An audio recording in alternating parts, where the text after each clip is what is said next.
देख सकते हैं बहुत सारी वेदनाएं हैं, समस्या है और इनका समाधान ये खोज रहे हैं गर्दनी बाग में।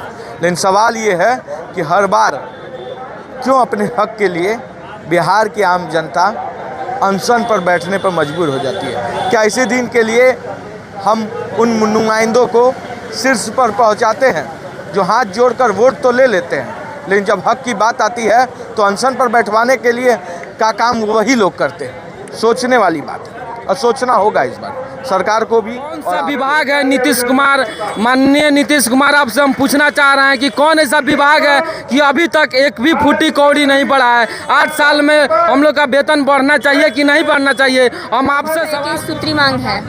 हम लोग बिहार पुलिस की तरह मैंने कंधा से कंधा मिला के बिहार पुलिस से ज़्यादा काम करते हैं और फिर भी हम लोग का वेतन कम है। वेतन क्या, मजदूरी भी कम है, इतना में एक मजदूर का इससे ज़्यादा है। इनके लिए भूख हड़ताल पे हैं, मेरी सांस भी रुक जाएगी। हम अपनी मांग को मनवा के ही जाएंगे और लेके जाएंगे यहाँ से, पटना की धरती से। यही मेरा निर्देश है नीतीश जी से, मेरी मांग मान लें, हम सब यहीं से लौट जाएंगे, नहीं तो हमारी अर्थी जाएगी हमारे जी।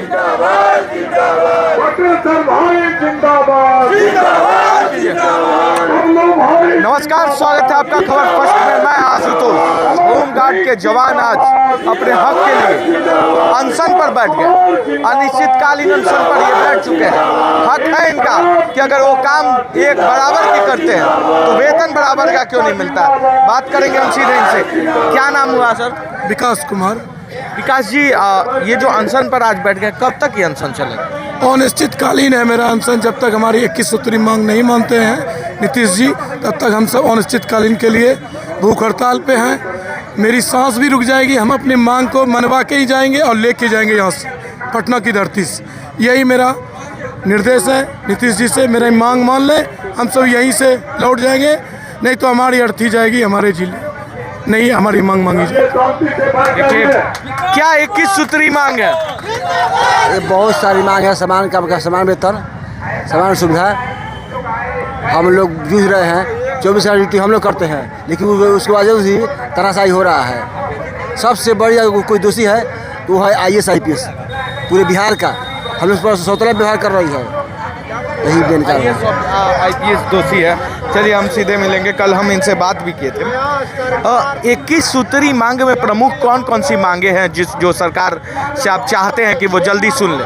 मांग तो 21 सूत्री है, कई तरह की है। बच्चे अपने पिता से बहुत कुछ की मांग करते हैं, लेकिन पिता को अपना हिसाब से देना पड़ता है कि बिल्कुल बच्चे को नकारा नहीं जाता है। इसलिए हमारा सीधा कहना एक ही लाइन है कि समान काम की समान सुविधा दीजिए हमको। एक ही सूत्र, उसमें कई तरह की मांगे हैं हमको। तो जब हम समान काम का समान सुविधा मिल जाएगा तो सारी समान वेतन अगर मिल जाएगा तो आप तोड़ दोगे धरना को? हाँ, समान वेतन मिल जाए, हमको समान सुविधा मिल जाए, जो एक और बल को दिया जाता है उस बराबरी में हमको सब कुछ अगर मिल जाता है तो हम किसी तरह सरकार से लड़ने के लिए थोड़ी आए। हम तो अपना हक मांगने आए। लड़ना हमारी आदत थोड़ी है। सरकार की विधि व्यवस्था को संभालना, उनके सारे शेड्यूल को फॉलो करना, ये मेरा कर्तव्य है। जब किसी ने वर्दी पहन जाए, चाहे ग्राम चौकीदार हो, चाहे हमारे बराबर रहने वाले हो, सरकार के आदेश को फॉलो करना है। लेकिन जब हम भूखे ही रह जाएंगे, ड्यूटी करते करते आधी पेट खा के हम मर जाएंगे, तो हम कहाँ जाए, किसके पास जाए? आज हमारे बच्चे बोलते हैं कि पापा और क्या पापा, ये होता है वो होता है, हमको नहीं। हम 21,000 रुपया देखते हैं, अपना दिन रात खाना पीना, बर बीमारी, पढ़ाई लिखाई, मर मेहमान, पर्व त्योहार, हर चीज़ उसी पर हम लोग निर्भर करते हैं। तो क्या हो सकता है हमारे साथ? क्या हो सकता है? आप ही जरा सोचिए।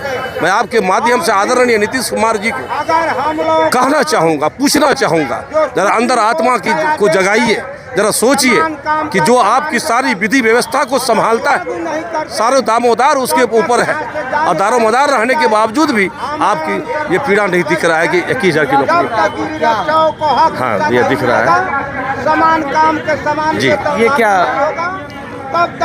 एक जीप प्रज्वलित कर करके हम लोगों ने इसकी शुरुआत की है। तब तक ये अखंड ज्योति जीप ये तब तक चलता रहेगा जब तक हम लोग का या मान नहीं मान लिया जाए या हमारा प्राण यहाँ नहीं चला जाए, तब तक ये चलता रहेगा। अब कहीं किसी भी प्रकार की किंतु परंतु सोचने का समय और वक्त नहीं है। बस हम लोगों ने अपने वचन दे दिया तो दे दिया।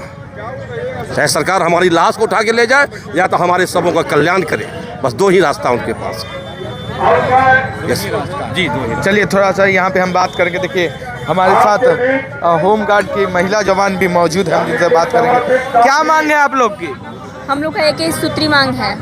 हम लोग बिहार पुलिस की तरह मैंने कंधा से कंधा मिला के बिहार पुलिस से ज़्यादा काम करते हैं और फिर भी हम लोग का वेतन कम है। वेतन क्या, मजदूरी भी कम है। इतना में एक मजदूर का इससे ज़्यादा है। अच्छा, हाँ, कितना रुपया मिलता है आप लोग? 774 रुपये एक दिन का मिलता है। बताइए इससे क्या होगा?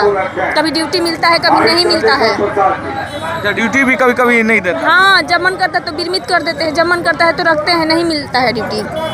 निकाल भी देते हैं? हाँ हाँ, परमानेंट नहीं है। जब मन करता है तो ड्यूटी से हटा देते हैं, जब मन करता है, जब ड्यूटी से हट जाते हैं, विरमित कर देते हैं तो पेमेंट भी नहीं बनता है। क्या फ़ायदा है? जब हम लोग कंधे से कंधा मिला के काम करते हैं तो क्यों पेमेंट कम, क्यों मैंने समान काम का समान वेतन क्यों नहीं हो रहा है? परमानेंट क्यों नहीं हो रहा है? बहुत देख सकते हैं, विषय गंभीर है। हाँ बोलिए।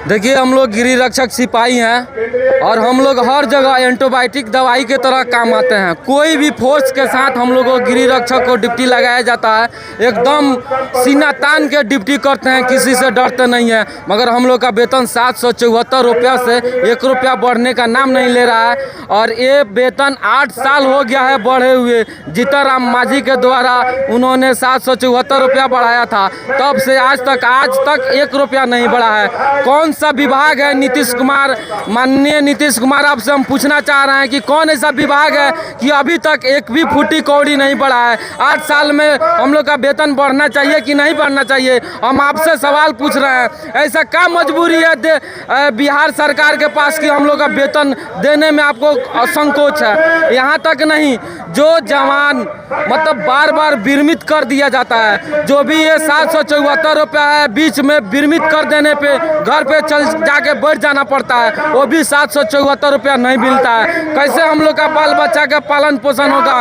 कैसे हम लोग अच्छा स्कूल में एडमिशन करा पाएंगे? कैसे हम लोग अपना जीवन जो शैली है अच्छा से जी पाएंगे? ये गुलामी, एक तरह से गुलामी फोर्स जो बनाया गया है, इसको जो अंग्रेज का एक्ट लगाया गया है, वो अंग्रेज का एक्ट हटाना चाहिए। उस समय देश जब गुलाम था, 1946 ईस्वी में होमगार्ड का स्थापना हुआ था, जिस समय देश के पास एक भी फूटी कौड़ी नहीं थी खाने पीने का। ये होमगार्ड जवान ने उस समय सरकार को एकजुट होकर बताया कि हम निष्काम सेवा करेंगे और देश का सेवा करेंगे। फिर भी जब देश का स्थिति इतना मजबूत हुआ, हम लोग से पीछे जितना फोर्स का गठन हुआ, सबको नियमित किया गया, उसका पेमेंट अच्छा खासा दिया जाता है। हम लोग का पेमेंट ना समय समय पर बढ़ाया जाता है और ना ही समय समय पर हम लोग का कोई संशोधन किया जाता है।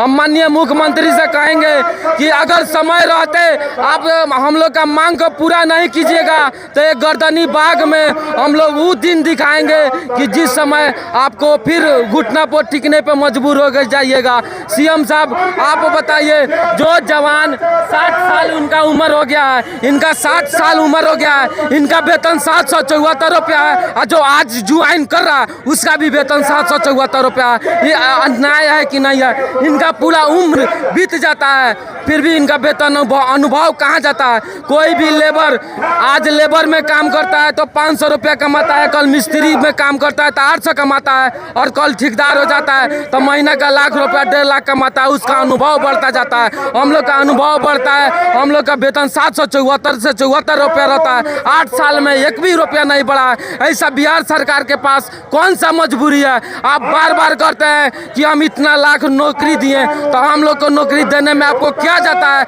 ऐसा क्या मजबूरी पड़ा है? आप कहिए तो हम लोग जो कीजिएगा वो हम लोग करने पर मजबूर हैं। जय हिंद साथियों। देख सकते हैं, बहुत सारी वेदनाएं हैं, समस्या है और इनका समाधान ये खोज रहे हैं गर्दनी बाग में। लेकिन सवाल ये है कि हर बार क्यों अपने हक के लिए बिहार की आम जनता अनशन पर बैठने पर मजबूर हो जाती है? क्या इसी दिन के लिए हम उन नुमाइंदों को शीर्ष पर पहुंचाते हैं जो हाथ जोड़कर वोट तो ले लेते हैं, लेकिन जब हक की बात आती है तो अनशन पर बैठवाने के लिए का काम वही लोग करते हैं? सोचने वाली बात है और सोचना होगा इस बार सरकार को भी और आपको भी।